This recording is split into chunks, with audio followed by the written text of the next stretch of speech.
finna give your ass the game, man. You know I break it down. Come on, man, you know it's Bain. Yo, what's good, everybody? Check it. It's your boy Bain in this thing.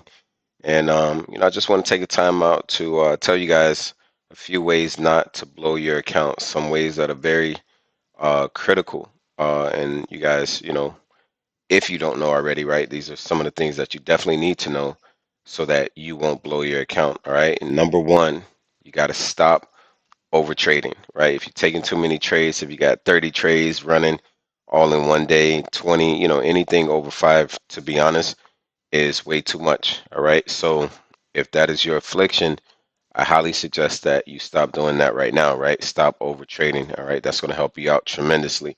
You know, um, two, stop trading so many pairs at once, right? I know it kind of seems like the same thing, but you can still trade one pair a million times, right? You can have a bunch of positions open on it. That's over trading, right? But then trading so many pairs, so now you got that one pair that you love so much, but you also, are just going at any and everything that, comes across, the charts, right? You know what I mean? All these exotic pairs, all these foreign indexes and, commodities of sorts, right? You can really kind of, get real overwhelmed or interested in like trading so many things because there's so much out there to trade. But I'm gonna tell you, you don't need to trade all of these pairs, right? At once, right? You know what I mean? If you're gonna, do it like, choose if you really want to trade so many, like do one day, another day,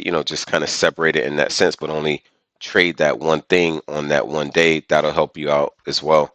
The next thing would be number three, right? To don't over leverage. All right. And I know I heard a lot of feelings.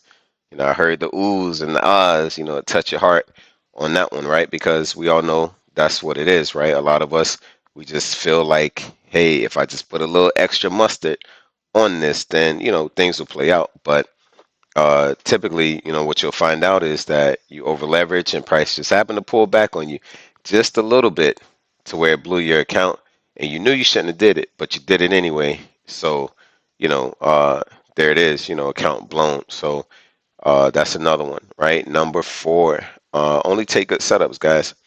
You know what I'm saying? The professionals, we know this, right? We're patient. That's the real traders, the ones who are just waiting, sitting on their hands and waiting for this setup to come to them, right?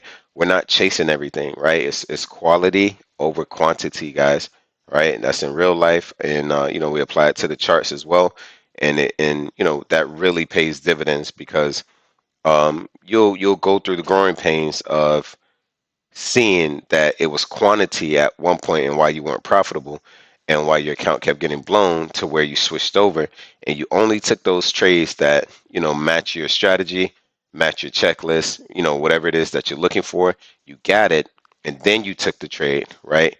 You tend to start being able to weave out, what's quality versus what's not. So when you only take the good setups, you tend not to blow your account. All right, so that's number four. Number five, only trade during the peak hours, guys. You know what I'm saying? Like trading all the time just because the market is open 24/5, right? Doesn't mean that you need to be trading 24/5, right? A lot of you already know, especially if you're on the East Coast, right?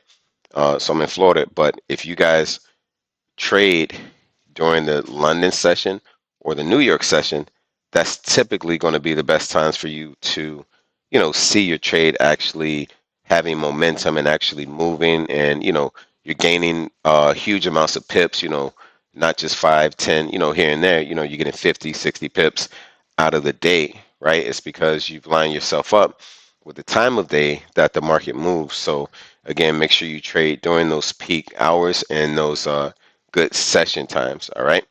Um, Number six, let your trades play out. You know what I'm saying?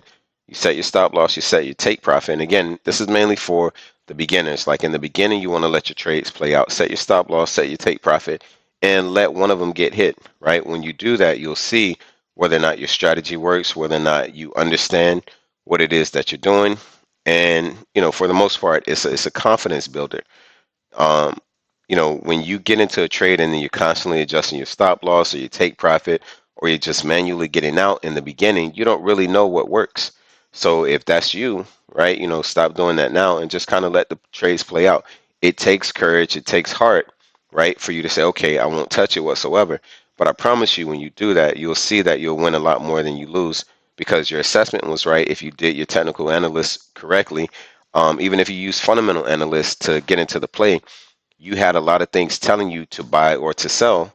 So why, when you get in the trade, all of a sudden there's something magical coming into your brain to tell you to get out, right? That it just doesn't make sense. So let the trades play out. If you do that, I think you'll notice that things will be a lot more, successful, if you will, and you'll realize that you were all in your head the whole time while you were messing with things. You know what I'm saying? And you shouldn't have been. But again, we're human, so we're gonna make mistakes and what have you. But when you know better, you do better. All right. So please stop closing out your trades prematurely. Let them play out. Number 7, don't let trades sit overnight, right? When you know they should have moved. I'm sure a lot of you guys have been in those situations where, again, price is looking like it's going to go in your direction, but you know that it should have moved. Like, it's been a day, maybe it's been a few hours. And like typically, if you're not in profit, like within the first 2 hours of getting into a trade, something may be wrong. It's not all the time because, again, we have swing traders and what have you. But my point is, when you got that feeling that that price was supposed to move a significant amount of pips or distance, and it hasn't for quite some time, then you know what I'm saying? Just go ahead and cut your losses at that point. You know what I mean? Yes, it kind of contradicts to letting your trades right out. But again, I'm talking to the beginners and that the professionals, we know how to trail our stop losses. We know how to break even. We know how to add other positions and what have you. You know what I mean? So we're not necessarily doing things in a premature kind of fashion. Plus, we know that we have the ability to make money, not blow our accounts. We got a lot of discipline in what it is that we do, so we can, we don't necessarily have to just let the trade hit the stop loss or take profit. But in regards to letting the trade sit overnight, right, and that they were supposed to move, you'll have a situation where you'll feel it like, man, this is supposed to go this far or do this much, and so much time is going by and it hasn't. Typically, that's a sign that it's not going to do it, right? And it's maybe it's going to reverse on you, but you hang in there, you go to sleep, you wake up, and then of course price completely reverses on you, and now you're cursing at the gods and want to slam the computer because you knew that you should have closed out because it wasn't even moving in the first place. All right, so don't let your trade sit overnight. um Risk the reward. All right, that's number 8.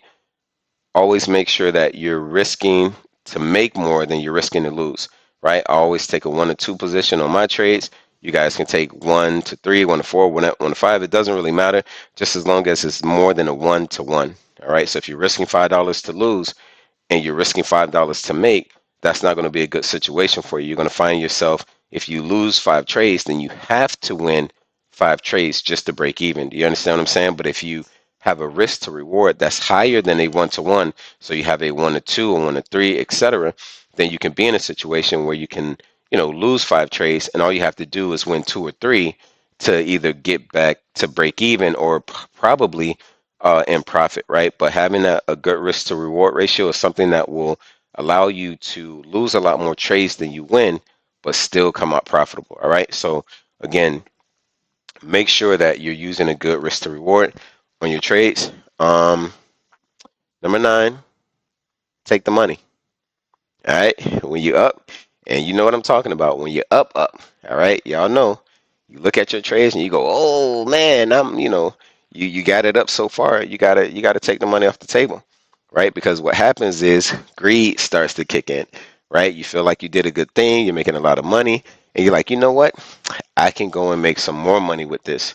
So you probably over leverage, put in another position, and then kaboom, all of that profit that you had is now gone. All right. And another thing with just taking the money, right? You will, tomorrow's another day, right? You know what I mean? So you'll have another opportunity to get into another trade that has a really good setup on it. But when you're rushing everything in that moment and, on that day that you ran it up, right? And you need to take the money, but you just kind of, again, just falls in line with over trading, over leveraging, you know what I mean, and just letting your emotions take over, right? The greed, not the fear, right? It's the greed of wanting to get more and more and more. You typically lose it all in that situation. So don't have money that is at your grass and not take it. All right. And last but not least, ladies and gentlemen, it's a big one. Have a why. All right. What's your reason for this? Right. You know what I mean? Because again, I'm telling you right now, we can go to real life. Someone who has kids, 4 or 5 kids, their grind is a lot different than someone who doesn't have kids. Do you understand what I'm saying? So they're going to do things that, you know, the parent who doesn't have kids won't even think about doing, right? Their why is different, okay? When you have others that depend on you versus you depending on yourself, you have different reasons why you do certain things. We all, it's a given, but my point is in the trading world, it it's the same, right? If you have, if trading is what's going to get you out of your situation, and this is what you have, then your why should definitely be, you know, powerful enough to have it where you take this very serious, right? You know what I mean? A lot of us just come in the mix because they want to flip something quick, and they don't really care about having a reason to why they're trading, right? Outside of just making a whole lot of money, right? Money comes, money goes, right? But there's certain things in your life that the money will help you, get to, or help you with whatever, right? And depending on what that is, will be the thing that drives you to follow these rules on how not to blow your account, right? You understand what I'm saying? You won't overtrade, right? You won't be impatient, right? You won't take all these kind of trades just because you can, right? You won't trade during the wrong hours, right? You know what I mean? The list goes on and on and on. But having a strong why, guys, um, is going to make a world of a difference. Okay, so if I had to, you know, categorize all of these in any kind of hierarchy or whatever, the why is going to be at the very, very top. All right, so everything else will fall underneath that. If you're passionate enough, if you want it enough, you're not going to do the things that will blow your account. Okay. But just wanted to wrap with y'all for a second to give y'all that. So hopefully, you guys, will take my advice. You know what I'm saying, and just apply it. That way, you can see some success and not have your accounts blown. All right. But it's your boy. In the meantime, between time, y'all be easy. Peace. Want to get money?